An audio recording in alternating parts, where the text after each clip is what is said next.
अस्सलाम वालेकुम, बिस्मिल्लाहिर्रहमानिर्रहीम। हम करें प्रोटीन सिंथेसिस इनहिबिटर्स। इससे पहले हमने की सेल वॉल सिंथेसिस इनहिबिटर्स। जो सेल वॉल सिंथेसिस इनहिबिटर्स हैं उसके अंदर बैक्टीरिया की सेल वॉल की सिंथेसिस रोक दी जाती है और बैक्टीरिया की डेथ हो जाती है। These are those were bactericidal drugs. अब हमने करने लगे प्रोटीन सिंथेसिस इनहिबिटर्स। ये बैक्टीरिया की प्रोटीन को सिंथेसाइज नहीं होने देती, लाइक एंजाइम्स, जो स्ट्रक्चरल प्रोटीन है वो सब उनको नहीं बनने देंगे, तो बैक्टीरिया की ग्रोथ रुक जाती है। These are bacteriostatic drugs. अब बैक्टीरिया की ग्रोथ रुकी हुई, तो वो जो रुके हुए बैक्टीरिया हैं उनको आगे हमारी अपनी मैक्रोफेजेस और न्यूट्रोफिल्स एंगल्फ कर रही होती है। इम्यून सिस्टम का एक्टिव होना ज़रूरी है यहाँ पे। अगर इम्यून सिस्टम एक्टिव नहीं होगा, like immuno compromise patients, in patients of HIV, elderly patients, उनके अंदर प्रोटीन सिंथेसिस उनके अंदर फिर ये ड्रग्स बहुत ज़्यादा इफेक्टिव नहीं होंगी। तो ये हमें उन लोगों को देनी है जो इम्यूनो कॉम्पिटेंट हैं लेकिन बीमार हैं क्योंकि कोई इन्फेक्शन हो गया।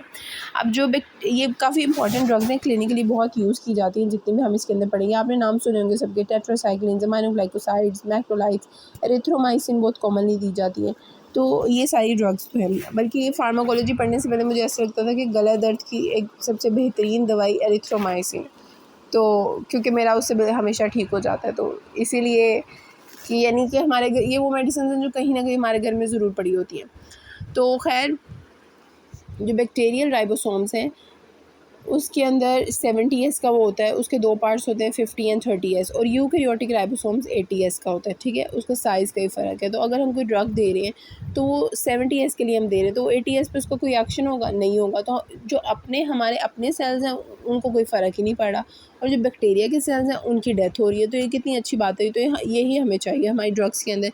तो इसीलिए ये वाली जो ड्रग्स हैं protein synthesis inhibitor, cell wall के अंदर भी ये फ़ायदा है क्योंकि बैक्टीरिया की सेल वॉल होती है, हमारी नहीं होती। तो हमने उन चीज़ों को टारगेट करना है जो नॉर्मल ह्यूमन सेल में नहीं है लेकिन बैक्टीरिया में है, ताकि टॉक्सिसिटी उसकी ना हो। एंटी कैंसर ड्रग्स का यही मसला होता है कि वो हमारे अपने सेल्स पे ही हमने एक्ट करानी होती हैं, कैंसर वाले सेल्स पे।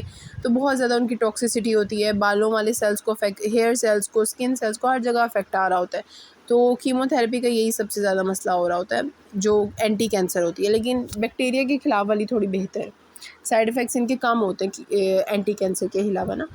तो अच्छा, अगर हम बात कर रहे थे कि इससे selective toxicity of protein synthesis inhibitors against micro organisms क्यों है सिलेक्टिवली टॉक्सिक, क्योंकि बैक्टीरिया का जो राइबोसोम है वो 70S है और हमारा 80S है।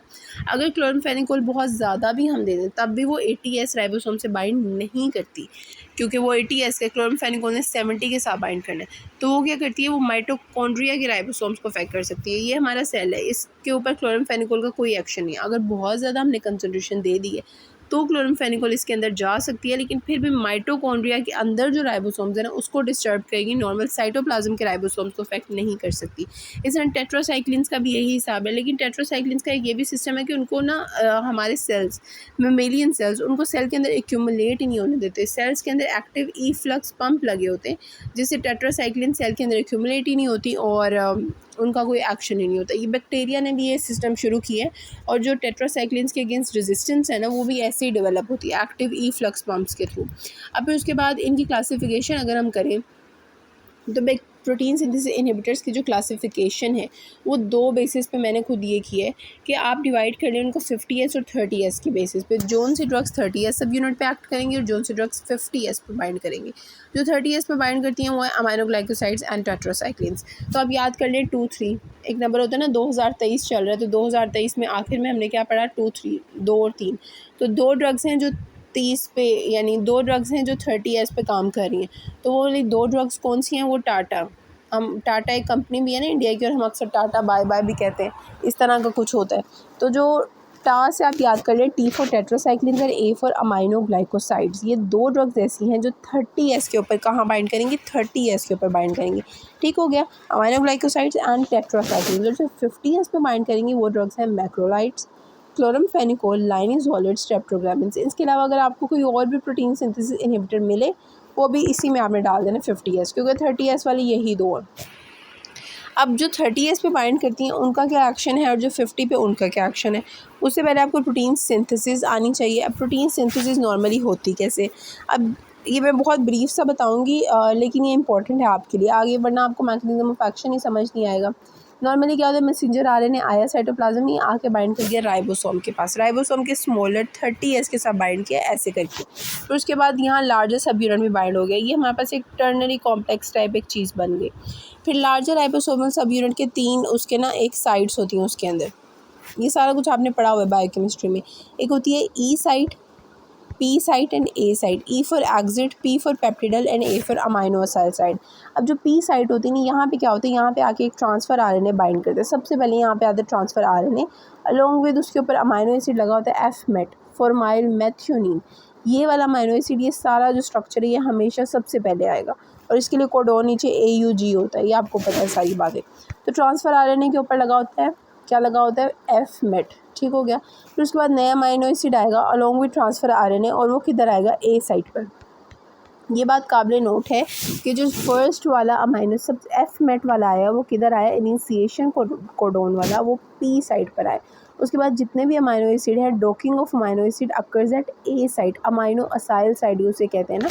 तो ठीक है, ए साइट पे अब हमारे पास ट्रांसफ़र आरएनए और अमाइनो एसिड आ गए। इसके बाद क्या होगा, इसके बाद हमारे पास बनेगा पेप्टाइड बॉन्ड। पेप्टाइड बॉन्ड के इन दोनों अमाइनो एसिड्स के दरमियान पेप्टाइड बॉन्ड बन जाएगा, और जो एंजाइम होगा वो पेप्टिडल ट्रांसफरेज हो जाएगा, और ये यहाँ से सेपरेट हो जाएगा अमाइनो एसिड, और ये दोनों अमाइनो एसिड इकट्ठे हो जाएंगे। ठीक है, ये आपको बात समझ आ गई कि बेसिकली हमने क्या किया। मैं यहीं से आपको बता देती हूँ। सबसे पहले बाइंडिंग हुई मैसेंजर आरएनए की राइबोसोम के साथ, फिर अटैचमेंट ऑफ ट्रांसफ़र आरएनए जो कि एफ मेट जिसके ऊपर लगा हुआ था वो पी साइड पे यानी पेप्टिडाइल साइड पर ट्रांसफ़र आरएनए बाइंड हो गया। फिर उसके बाद क्या हुआ, ट्रांसफ़र आरएनए एक और आया जिसके ऊपर अमाइनो एसिड लगा हुआ था कोडोन के अकॉर्डिंग ए साइड पर, सबसे पहले पी साइड फिर ए साइड। अब जितने भी अमाइनो एसिड आएंगे वो कहाँ आएंगे, वो ए साइड पर आएंगे। ठीक, इसके बाद क्या होगा, वो दो अमाइनो एसिड हो गए ना, अब इनके दरमियान पेप्टाइड बॉन्ड फॉर्मेशन होगी जो कौन कराएगा, पेप्टिडाइल ट्रांसफरेज। फिर अमाइनो एसिड जो है वो ट्रांसफ़र हो जाएगा पी टू ए साइड, ठीक है। और जो पी साइड पर ऑलरेडी मौजूद ट्रांसफ़र आरएनए था, अब ये देखें, ये ऐसे ना हमारे यहाँ ट्रांसफ़र आरएनए, इसके ऊपर दो अमाइनो एसिड। अब यहाँ पे जो ट्रांसफ़र आरएनए था ना, उसकी ये पूरा ही राइबोसोम मूव करेगा, ट्रांसलोकेशन हो जाएगी। जो ट्रांसफ़र आरएनए वो एग्जिट साइड पे आ जाएगा, और ये वाला जो सारा स्ट्रक्चर है ये पी साइड पर आ जाएगा। ठीक है, तो अब ट्रांसलोकेशन के बाद हमारी थोड़ी सिमेट्री किस तरह की होगी, ट्रांसलोकेशन कैसे हुई है, फ्रॉम ए टू पी। तो ट्रांसलोकेशन के बाद सिमेट्री इस तरह की होगी। ठीक है, यहाँ पर वो दो स्ट्रक्चर्स हैं, यहाँ दो राइबोसोम लगे हुए हैं, ये एग्जिट हो चुका है, और यहाँ पर एक नया transfer RNA with a new amino acid आएगा। फिर से यहाँ पेप्टाइड बॉन्ड बनेगा, ये इधर ट्रांसफ़र हो जाएंगे, और वो सारा हमारा स्टेप प्रोसेस चलता रहेगा। तो अब तो आपको प्रोटीन सिंथेसिस समझ आ गई। मैं यहाँ से बता देती हूँ, हमारे पास क्या हुआ, एफ मेट आया पी साइड पर, फिर नया ट्रांसफ़र आरएनए आया ए साइड पर, उसके बाद पेप्टाइड बॉन्ड बन गया। अमाइनो एसिड्स मूव कहाँ से हुए, पी से ए की तरफ हुए पेप्टाइड बॉन्ड के बाद, और जब सारा कुछ बन गया फिर ट्रांसलोकेशन हुई फ्रॉम ए टू पी, और फिर फाइनली एग्जिट की तरफ। तो इसी तरह next amino acid A side पर आते। तो ये एक आपको जनरल सा ओवरव्यू मैंने दिया प्रोटीन सिंथेसिस किस तरह से की जाती है। अब आपको डायग्राम से भी बता देती हूँ। डायग्राम आप ये देखें, सबसे पहले हमारे पास क्या हो रहा है, ये वाली आपने डायग्राम देखनी है। इसके अंदर क्या हो रहा है कि नंबर 1 पे आप देखें, नंबर 1 पे पी साइड के ऊपर एक transfer RNA along with F met लगा। नंबर 2 पे क्या हुआ, ए साइड पर ट्रांसफ़र आरएनए लगा along with another amino acid. फिर नंबर 3 पे क्या हुआ, इन दोनों अमाइनो एसिड का बॉन्ड बना और अमाइनो एसिड इधर ट्रांसफ़र हो गया, ठीक हो गया।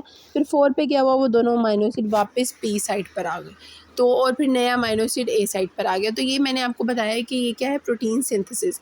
इसके अलावा एक और डायग्राम है, उधर भी आप यही देख लें, मैसेंजर आरएनए लगा हुआ है, पी साइड पर आया transfer RNA along with F met, और वो सारा कुछ होने के बाद अब ये उससे नेक्स्ट स्टेप है। अब हमारे पास पी साइड पर एक पूरी पेप्टाइड चेन बन गई। अब नया अमाइनो एसिड कहाँ है, ए साइड पर, फिर वही होगा, इन दोनों के दरमियान पेप्टाइड बॉन्ड बनेगा, ये सारा इधर ट्रांसफ़र हो जाएगा ए साइड के ऊपर, और फाइनली ट्रांसलोकेशन के बाद फिर पी साइड पर हमारी पूरी पेप्टाइड चेन वो इस तरह से बन रही होगी। तो ये आपको अब प्रोटीन सिंथेसिस होप सो समझ आ गई होगी। अब आपको ड्रग्स का बताती हूँ, कौन सी ड्रग्स कहाँ एक्ट करती हैं। तो दो ड्रग्स 30S पे बाइंड करती है। कौन सी दो drugs, tetracyclines and aminoglycosides 30S पे बाइंड करेंगी।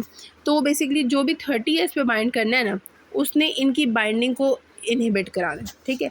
जो अमाइनोग्लाइकोसाइड है ना, वो ट्रांसफ़र आरएनए को नहीं बाइंड करने देगी उसके साथ, राइबोसोम के साथ, पी साइड पर। अमाइनोग्लाइकोसाइड पी साइड पर नहीं लगने देगी, और टेट्रासाइक्लिन्स ए साइड पर नहीं लगने लगी देगी। तो इतनी सी बात है, बेसिक आपने ये याद रखना है कि जो 30S वाले हैं ना, उन्होंने नए ट्रांसफ़र आरएनए को लगने ही नहीं देना। अगर वो टेट्रासाइक्लिन्स होंगे तो वो ए साइड पर नहीं लगने देंगे, ठीक है। फिर हमारा वो टाटा वाली चीज़ आ गई कि टेट्रासाइक्लिन्स ए साइड पर नहीं लगने देंगे और जो अमाइनोग्लाइकोसाइड्स हैं वो पी साइड पर नहीं लगने देंगे, ठीक है। तो ये देखें, ये लिखा हुआ है mechanism of action of drugs. जो 30S है उसके बाद अमाइनोग्लाइकोसाइड जो टेट्रासाइक्लिन्स करेंगे, इनका क्या मैकेनिज्म है, both prevent the binding of amino acid charge with transfer RNA to the, ये दोनों क्या करती हैं, ये दोनों प्रिवेंट करती हैं। तो आपको पता चल गया एक्सेप्टर साइड पे यानी अमाइनो असाइल साइड पे कौन नहीं लगने देगा, टेट्रासाइक्लिन्स, और जो पेप्टिडल साइड है उधर अमाइनोग्लाइकोसाइड्स प्रिवेंट करेंगे। तो ये मैकेनिज्म ऑफ एक्शन आपका इन दोनों का हो गया। फिर उसके बाद अगली, अगर हम ये, अब हमने इन सब के करने हैं, अब इन सब के अंदर मेन आपने ये बात करनी है यार कि जो क्लोरमफेनिकोल है ना, इनका ऊपर वाला ही काम है, ये वाला जो रिएक्शन है ट्रांसपेप्टिडेशन, और फिर उसके बाद है ट्रांसलोकेशन। तो जो क्लोरमफेनिकोल है ना वो ट्रांसपेप्टिडेशन को प्रिवेंट करेगी, ठीक है, ट्रांसपेप्टिडेशन को क्लोरमफेनिकोल करेगी। और फिर उसके बाद जो मैक्रोलाइड्स हैं, जो मैंने आपको एरिथ्रोमाइसिन बताया कि जो मुझे बहुत पसंद थी बचपन में वो मेडिसिन, क्योंकि हमेशा मेरा गला दर्द ठीक कर देती थी, वो क्या करती है, वो ट्रांसपेप्टिडेशन को भी प्रिवेंट, यानी एक तो ट्रांसपेप्टिडेशन भी उसने रोक देनी है, दूसरा ये कि वो ट्रांसलोकेशन को भी रोक देती है। क्लोरमफेनिकोल प्रिवेंट्स ट्रांसपेप्टिडेशन, वेराज जो मैक्रोलाइड्स हैं they inhibit transpeptidation as well as translocation, ठीक है। आपको दिखाती हूँ, ये लिखा हुआ है, यस। 50S की अगर हम बात करें, 50S के ऊपर मैंने आपको 4 नाम बताए, मैक्रोलाइड्स, स्ट्रेप्टोग्रामिन्स, क्लोरमफेनिकोल एंड एक और हमने किया था लाइनिसोलिड। तो बेसिकली क्लोरमफेनिकोल क्या है, वो इनहिबिट ट्रांसपेप्टिडेशन कैसे करेगी, पेप्टिडाइड ट्रांसफरेज को इनहिबिट कर देगी। मैक्रोलाइड्स क्या करती हैं, ऑन द अदर हैंड नहीं बल्कि इसी हैंड पे वो they also block transpeptidation and translocation as well.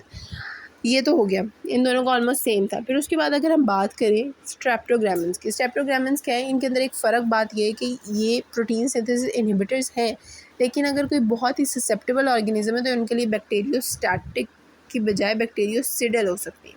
तो ये एक MCQ पॉइंट हो सकता है। इनका मैकेनिज्म ऑफ एक्शन थोड़ा डिफरेंट है। एक तो बात ये है कि इन्होंने इधर काम करना है, 50S पे काम करना है, ये तो बात अभी तक एस्टेब्लिश हो चुकी है। इनका मैकेनिज्म ऑफ एक्शन क्या है कि वो एग्जिट साइड को ना कॉन्स्ट्रिक्ट कर देंगे। अब जब एग्जिट साइड कॉन्स्ट्रिक्ट हो जाएगी ना, तो ग्रोइंग पेप्टाइड यहीं पे पड़ी रहेगी, वो बाहर जा ही नहीं सकती, वो एक्ट कर ही नहीं सकती। तो जब एग्जिट साइड कॉन्स्ट्रिक्ट हो जाएगी तो वो काम नहीं करने, मतलब ये कह लें आप कि जो स्ट्रेप्टोग्रामिन्स है ना वो बिल्कुल इब्तदाई और इख्तितामी दोनों, बिल्कुल 0 और 100 दोनों को बंद करें, यानी वो ट्रांसफ़र RNA की सिंथेसिस को रोक रहे हैं, पहला ये काम करें, यानी पीछे से ट्रांसफ़र RNA नहीं बढ़ने दे रहे, जड़ से उसका काम ख़त्म करें। दूसरा ये कि यहाँ जो बने हुए हैं उनको एग्जिट नहीं होने दे रहे, तो ये कौन करे, ये स्ट्रेप्टोग्रामिन्स इस तरह के काम करें। और फिर वो बैक्टीरियोसिडल भी हो सकते हैं, तो इस तरह की सारी चीज़ें ये लोग करें। They can be bactericidal for highly susceptible organism. They constrict the exit site and they inhibit the transfer RNA synthetase. ठीक हो गया। फिर उसके बाद अगर हम स्ट्रेप्टोग्रामिन्स के बाद आगे बढ़ें तो आगे क्या है, लाइनिसोलिड, ये जिस तरह से भी आपने प्रोनाउंस करें, ये बैक्टीरियोस्टैटिक है, ये भी 50S पे बाइंड करेगी, लेकिन इसकी एक स्पेशल साइट है। ये बेसिकली क्या कर रही होती है, जो हमारे पास एक टर्नरी कॉम्प्लेक्स बनता है ना कि ये मैसेंजर RNA, उसके ऊपर राइबोसोम लगा हुआ है, उसके ऊपर ट्रांसफ़र RNA लग रहा है, तो ये जो 3 चीज़ों वाला कॉम्प्लेक्स बन रही है इसको इनहिबिट कर देती है लाइनिसोलिड। तो ये इनका मैकेनिज्म ऑफ एक्शन है, ठीक है। यहाँ पे आपको मैकेनिज्म ऑफ एक्शन को थोड़ा सा दोबारा से देख लें। टेट्रासाइक्लिन्स क्या करती हैं, they prevent the binding of transfer RNA to the messenger RNA। ये आपने देख लिया, टेट्रासाइक्लिन 30S पे काम कर रही है, जो नया ट्रांसफ़र RNA उसको नहीं बाइंड होने दे रही, कहाँ पे, A साइट पर नहीं बाइंड होने देगी। फिर अगर हम आगे बढ़ें तो अमाइनोग्लाइकोसाइड्स क्या हो करती हैं, एक तो ये बाइंडिंग नहीं होने देती, ये तो मैंने आपको बताया ना कि ये P साइड के ऊपर बाइंडिंग नहीं होने देंगे, एक तो ये काम करती है। फिर उसके अलावा अमाइनोग्लाइकोसाइड्स का एक और काम होता है कि ये जो कोडोन होता है ना उसकी मिस रीडिंग करा रही होती है, यानी कोडोन को सही से पढ़ने नहीं देती। तो इसलिए अगर कोई प्रोटीन बन भी जाए ना तो वो बहुत डिस्टॉर्टेड होती है, तो इसीलिए अमाइनोग्लाइकोसाइड्स भी बैक्टीरियोसिडल हो सकते हैं अक्सर औकात। फिर आगे लाइनसोलिड की बात करें तो इसका आपको भी बताया कि इनिशिएशन कॉम्प्लेक्स जो टर्नरी कॉम्प्लेक्स होता है उसको ही नहीं बनने देगी, तो इसी वजह से ये इसका मैकेनिज्म ऑफ एक्शन है। फिर क्लोरमफेनिकोल क्या करती है, पेप्टिडाइल ट्रांसफरेज को इनहिबिट कर देती है। इसके बाद मैक्रोलाइड्स, एरिथ्रोमाइसिन, ये वाली क्या करती हैं, ट्रांसलोकेशन और ट्रांसपेप्टिडेशन दोनों को इनहिबिट करती है। तो यहाँ पे मैकेनिज्म ऑफ एक्शन हमारा कंप्लीट हो गया। मैंने आपको 6 ड्रग्स का मैकेनिज्म ऑफ एक्शन बताया और होप सो आपको अच्छी समझ आ गई होगी। इसके बाद हम टेट्रासाइक्लिन को स्टार्ट करेंगे।